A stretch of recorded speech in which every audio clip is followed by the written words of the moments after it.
बिस्मिल्लाहिर्रहमानिर्रहीम, अस्सलाम वालेकुम जी। मैं नजमुल हसन बाजवा हूँ। काजी फाइज ईसा साहब के साथ लंदन की सड़कों पर वो हुआ है जिसे शायद काजी फाइज ईसा साहब भुला के बैठे थे। जब आपकी गर्दनों के अंदर सरिया होता है और आप सीट पे बैठे हुए अपने आप को नौज बिल्ला खुदा समझना शुरू हो जाते हैं, तो फिर आपको हकीकत का सामना करना पड़ता है। आपकी रस्सी दराज होती है, जब वो रस्सी खींची जाती है और जब आप अवाम की गर्दनों के ऊपर पांव रख के उन्हें आइन समझाने की कोशिश करते हैं, और फिर जब आपका हकीकत से सामना होता है और हकीकत आप पे आश्कार होती है, तो वही होता है जो काजी फाइज ईसा साहब के साथ हुआ। काजी फाइज ईसा साहब की कुछ नई वीडियो सामने आ गई हैं। कल रात जो उनके साथ हुआ है वो यकीनी तौर पर किसी भी शरीफ शख्स के साथ नहीं होना चाहिए।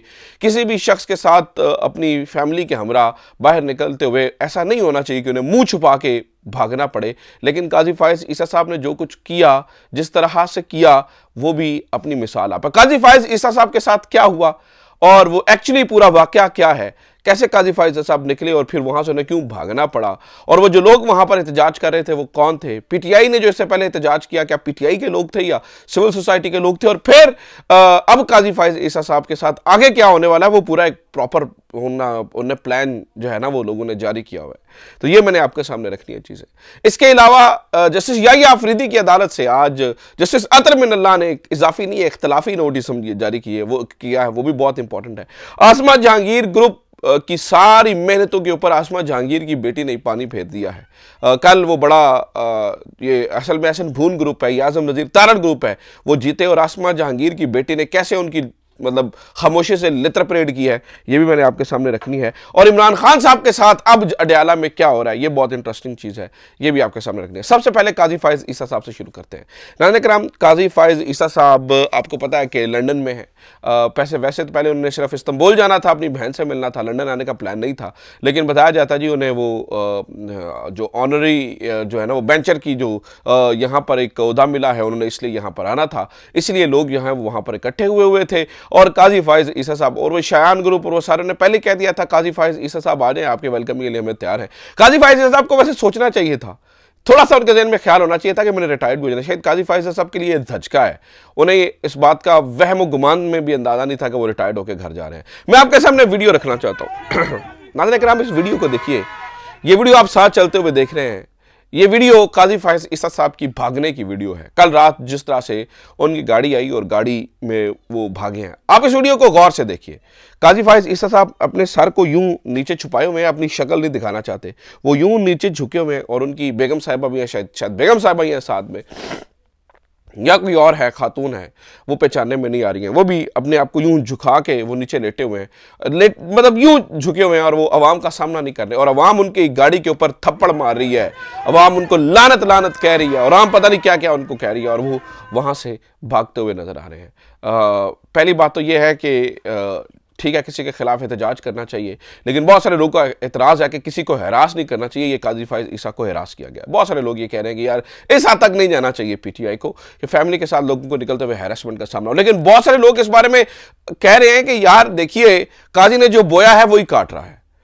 जब लोगों की माएँ बहनें उठाई जा रही थी तो क्या काजी ने केस लगाए? उस वक्त काजुल कज़ा आला तरीन मनसब पर फाइज थे। काजी फाइज ईसा साहब चाहते तो ये सारी की सारी बेगारतियां रुक सकती थी, लेकिन क्या काजी फाइज ईसा साहब ने उस पर कुछ किया? जब लोगों के घर तोड़ दिए गए, लोगों के बहनों को थप्पड़ मारे गए, अभी हाजी इम्तियाज की जो भाभी के साथ जो कुछ हुआ, ये किसकी शय दी हुई थी? काजी फाइज ईसा साहब चुप थे। लोगों के बुनियादी हकूक तल्फ हो रहे थे, बुनियादी हकूक का केस सुप्रीम कोर्ट के अंदर पड़ा था। क्या काजी फाइज ईसा साहब ने कुछ किया? नहीं किया। जो लेवल प्लेइंग फील्ड क्या थी, लोगों से डॉक्यूमेंट छीने जा रहे थे, लोगों के घर तोड़े जा रहे थे, लोगों की बहनों को उठाया जा रहा था, काजी फाइज ईसा साहब ने कुछ किया? नहीं किया।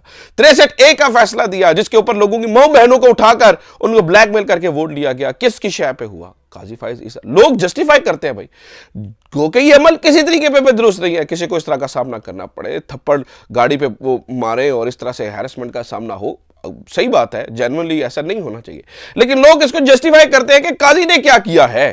काजी जब सब कुछ जब ये कर रहे था, काजी जब जो है ना वो खामोश हुए बैठा था, काजी जब मुंह में घुंघरियां लेके बैठा था, तब क्या उसे ख्याल नहीं था कि ये तरीकाकार दुरुस्त नहीं है? लोग सवाल कर रहे हैं, पीटीआई के लोग पूछ रहे हैं, जो डिफेंड करने जाता है लोग उसके पीछे पड़ जाते हैं कि भाई तुम काजी फाइज साहब को कैसे डिफेंड कर रहे हो। तो लिहाजा काजी साहब ने जो बोया है वो काट रहे हैं। और मैं आपको बता रहा हूं, आप लाखों डॉलर कमा लें, आप लाखों नहीं बल्कि करोड़ों पाउंड्स कमा लें, आप दुनिया के किसी कोने में भी चले जाएं, अगर आप इस तरह के फैसले करके जाएंगे तो आप किसी जगह पे क्या फायदा आपके इतनी रकम का, क्या आप गैर मुल्क के अंदर भी, बैरून मुल्क भी जो है ना वो आज़ादाना घूम नहीं सकते हैं, आप कहीं पे बैठ के खाना नहीं खा सकते हैं, आप कहीं पे बैठ के चाय नहीं पी सकते हैं, आप कहीं पे जो है ना वो अपनी फैमिली को लेके नहीं जा सकते हैं, क्योंकि आपको पता है लोग आपके गिरेबानों को पकड़ लेंगे और लोग आपसे सवाल करेंगे और लोग आपसे पूछेंगे। तो काजी फाइज ईसा साहब के साथ जो कुछ हुआ है उसे इबरतनाक अंजाम ही कहा जा सकता है। मैं इससे ज्यादा और बड़ा लफ्ज इस्तेमाल नहीं कर सकता हूं कि काजी फाइज ईसा साहब के कल रात जो कुछ हुआ और ये नई वीडियो से आप देख रहे हैं उसे इबरतनाक अंजाम कहा जा सकता है। और ये बड़ी अफसोसनाक सूरत हाल है और बाकियों को भी मेरे ख्याल से इससे इबरत ही लेनी चाहिए, बाकियों को भी सोचना चाहिए कि यस ऐसा हो सकता है। तो ये नाज़रीन कराम मामला है। अच्छा, एक इस्तीफा भी, अहम तरीन इस्तीफा भी आया, उस बारे भी सुन लीजिए। एक बड़ा इस्तीफा भी आया, उस बारे भी सुन लीजिए। वो सानिया निश्तर साहिबा का इस्तीफा है। नाज़रीन कराम, ये किस वजह से हो रहा है मुझे बताइए? क्या सानिया निश्तर जैसी बंदी को, ये भी तो काजी की वजह से ही हो रहा है ना, क्या सानिया निश्तर जैसी खातून इस्तीफा दे सकती थी? आप मुझे एक बात बताइए, क्यों इस्तीफा दे के गई होंगी?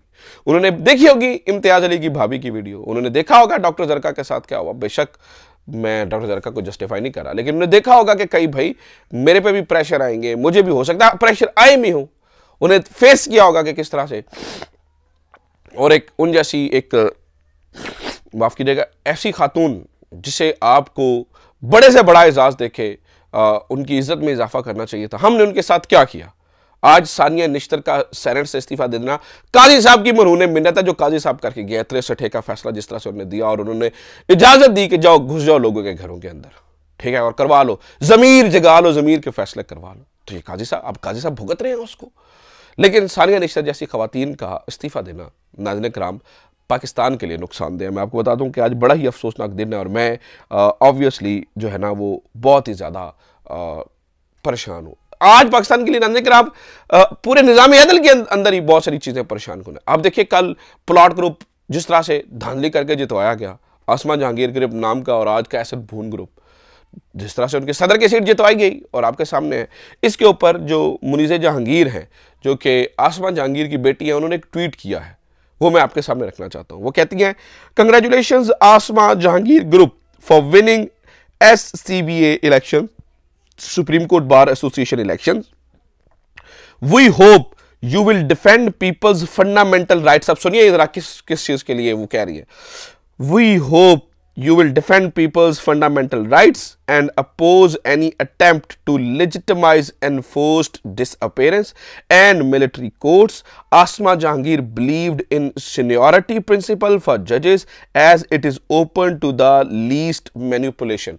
अब मुझे एक बात बताइए, ये 4-5 उन्होंने कही है, सीनियरिटी उन्होंने कहा जी आसमा जहांगीर तो सीनियरिटी पे यकीन रखती थी। क्या मुझे बताइए, ये जो एहसन भून ग्रुप है और आजम नज़ीर तारड़ साहब है, क्या ये सीनियरिटी पे बिलीव करते हैं या किस तरह? ये आप सोच के देखिए। फिर वो कहते हैं कि जनाब उन्होंने ना सिर्फ ये बल्कि एनफोर्स्ड डिसअपीयरेंस, तो इसके ऊपर क्या वकला ने क्या किरदार अदा किया? इन्होंने तो आसमा जहांगीर ग्रुप तो फैसिलिटेटर का किरदार अदा कर रहा है एनफोर्स्ड जो है ना वो डिसअपीयरेंस में। फंडामेंटल राइट्स कहाँ लेके जाएंगे? अब जो जिसका वो करिए, क्या एहसन भून ग्रुप कहाँ पे खड़ा है? और मिलिट्री कोर्ट्स के ऊपर ये तो 27वीं आईनी तरमीम लेके आ रहे हैं। इनके जो करता धरता है आजम नज़ीर तारड़ साहब, वो 27वीं आईनी तरमीम लेके आ रहे हैं, मिलिट्री कोर्ट्स को लेजिटिमाइज किया जा रहा है ये सारा। तो कौन, क्या मुझे बताइए, ये एहसन भून ग्रुप और ये सारे कहाँ पे खड़े हैं? आप खुद सोच के देखिए। तो काजी ये सारा कुछ जो कुछ किया रहा है नाज़रीन कराम, ये भी काजी फाइज, आज जो काजी फाइज ईसा साहब के साथ लंदन में हो रहा है उसके पीछे बेशुमार वजूहात ये भी है। काजी फाइज ईसा साहब के अपना आज वो बोया हुआ काट रहे हैं और ये भी डायरेक्ट रिलेटेड। और काजी फाइज ईसा साहब ने क्या किया वो मैं आपको मज़ीद आज इतने दिनों के बाद जस्टिस याहिया अफरीदी की अदालत, यानी कि अब जस्टिस याहिया अफरीदी की सुप्रीम कोर्ट है ना, वहां से जनाब मोहतरम जस्टिस अतर मिनल्ला ने अपना एक इजाफी बल्कि इख्तलाफी माफ कीजिएगा तबीयत खराब है, इसके लिए भी दुआ कीजिएगा तो एक इख्तलाफी नोट उन्होंने जो है ना वो जारी किया है। वो कहते हैं जी, मुझे अपने फाजल भाई काजी फाइज ईसा साहब का फैसला पढ़ने का शरफ हासिल हुआ। मुझे उनकी कानून और आइन की वाज़ेह तशरीह से मुत्तफिक ना होने या उसकी तौसीक ना करने की कोई वजह नजर नहीं आई, ताहम मुझे अपनी इजाफी राय शामिल करना जरूरी महसूस हुआ। कोई हुकूमत या इदारा मालूमात तक रसाई तक बुनियादी हक से महरूम नहीं कर सकता। जस्टिस अतर मिनल्लाह का मालूमात तक रसाई की दरखास्त पर काजी फाइज ईसा से पहला इख्तलाफी नोट जारी। मुझे अपने फाजल भाई काजी फाइज ईसा का शरफ हासिल हुआ। मुझे उनकी कानून और आइन की तशरीह से मुत्तफिक ना होने या उसकी तौसीक ना करने की वजह नजर नहीं आती, ताहम मुझे इजाफी राय शामिल करना ज़रूरी हुआ क्योंकि वो शामिल नहीं की जा सकती, यानी कि हुकूमत ये नहीं कर सकती। और फिर मैंने तफसील के अंदर भी लिखा है, हमने तशरीह की है और करार दिया है कि आइन का आर्टिकल 19A हर शहरी के अवाम की अहमियत का अमल है, तमाम मालूमात तक रसाई के लिए बुनियादी हक की ज़मानत देता है। ये पूरा इख्तलाफी नोट है, मैं सारा नहीं पढ़ूंगा, ऑब्वियसली थोड़ा खुश्क हो जाएगा, पूरी वीडियो खुश्क हो जाएगी, सब्जेक्ट खुश हो जाएगा। तो मैं सिर्फ ये कहूँगा कि देखें उनके जाने के बाद क्या क्या कुछ हो रहा है, क्या कुछ हो रहा है, और उनके जाने के बाद किस तरह से तबाह बर्बाद हो गया इदारा, और उन्होंने किरदार अदा किया। आज राना सनाउल्लाह साहब कह रहे हैं जी, बड़ी बदकिस्मती है पाकिस्तान की कि जस्टिस मंसूर अली शाह साहब चीफ जस्टिस नहीं बन सके। वो बहुत जबरदस्त जज थे, लेकिन पीटीआई ने उनको मुतनाज़ कर दिया। भाई पीटीआई ने मुतनाज़ कर दिया, आपने फैसला लेना था, आपको पता था कैसे जज हैं वो, आप लगाते हैं उनको। आज कहते हैं जी बड़ी बदकिस्मती है, बड़े कॉम्पिटेंट जज है, खौफ खुदा करे, अक्ल नो हाथ हमारे। अब जजों को पता है कि आप उन्हें मैनिपुलेट करने की कोशिश कर रहे हैं। आखिरी खबर सुन लीजिए नाज़रीन किराम, ये बहुत इंपॉर्टेंट है, बहुत बहुत बहुत इंपॉर्टेंट है। इमरान खान साहब तक रसाई, इमरान खान साहब तक जिस तरह से लोग जो है ना वो जा रहे हैं, इमरान खान तक रसाई को बड़ा महदूद कर दिया गया है, और जो लोग जा रहे हैं उनके ऊपर सिर्फ एक शर्त है कि बाहर आके बताना कुछ नहीं है। कल इमरान खान साहब के बारे में मैंने आपको बताया था कि कहा गया कि जनाब ये जो नुमाइंदगान है, मीडिया नुमाइंदगान, ये बाहर जाके कुछ रिपोर्ट नहीं कर रहे हैं। तो उसके अली एजाज भुट्टर साहब ने ये आवाज़ उठाई थी। उसके बाद आज पता चला जी अली एजाज भुट्टर साहब को अंदर जाने की इजाज़त नहीं मिली है, और ये बड़ा अफसोसनाक है। यानी कि मुकम्मल इमरान खान के खिलाफ एक इस तरह की चाल चली जा रही है कि जो बंदे भी ये आवाज़ उठाएंगे और बाहर आके इमरान खान का पैगाम बताएंगे, उनको उनकी आवाज़, उनको अंदर जाने की इजाज़त नहीं मिलेगी। मिसाल देता हूँ, ये नईम हैदर पंजोथा ने लिखा है, लेकिन जी मेरे साथ भाई अली एजाज भुट्टर एडवोकेट को डयाला जेल अंदर जाने नहीं दिया गया। इसकी वजह यह है कि कल उन्होंने इमरान खान से मिलकर खान का पैगाम बाहर दिया था, ट्वीट किए थे, खान के साथ जेल में किया जाने वाला सलूक बताया था, इमरान खान की ऑफिशियल टीम को आगाह किया था, और उन्होंने इमरान खान के अकाउंट से इमरान खान का मैसेज ट्वीट किया था। इस वजह से आज उन्हें अंदर जाने नहीं दिया गया। यानी अगर जेल जाना है तो चुप करके बाहर आना है, खान का पैगाम ना दो। इंतजार भाई आज इसी वजह से गायब है, वो भी राब्ता थे, खान थे, और अवाम और पार्टी में खान का मैसेज जो पहुंचाएगा उसे तकलीफ होगी, चाहे वो पार्टी हो, चाहे अवाम हो, चाहे मीडिया से बात करने वाले से हो। इंतजार पर और मेरे पर भी काफ़ी अरसा काटा लगाया गया। फिर हमने हाई कोर्ट गए और अदालत ने कमीशन मुकर्रर किया, इसके बावजूद रोक लिया जाता था। मुझे भी रोकने की वजह यह होती थी कि बाहर मीडिया से बात करके खान का पैगाम कौम तक पहुंचाता हूं, ट्वीट करता हूं। हमने वाजे किया है कि इस वक्त भी काटा लगवा सकते हैं, लेकिन खान के नाम पर कॉम्प्रोमाइज़ नहीं करेंगे, और आज भी अल्हम्दुलिल्लाह अपने असूली मौके पर कायम खड़े हैं। अगर अली भुट्टर को बाहर कुछ ना हो बताता तो आज जेल में खान के पास बैठा होता। तो ये नाज़रीन किराम सूरत हाल है, ये असल जो है ना वो कहानी है, और यहाँ तक चीज़ें जो है वो पहुँच चुकी है। बहरहाल आज इस्लामाबाद हाई कोर्ट से वो भी, उनकी भी ज़मानत भी वो जो है ना वो भी कैंसिल हो गया है। अली अली चट्ठा का और इमान मुजारी का रिमांड भी मुअत्तल हो गया। तो ये अब तक की खबरें, उम्मीद करता हूँ ये वीडियो आपके लिए इन्फॉर्मेटिव रही होगी। अपना ख्याल रखिए, खुदा हाफिज़, पाकिस्तान जिंदाबाद।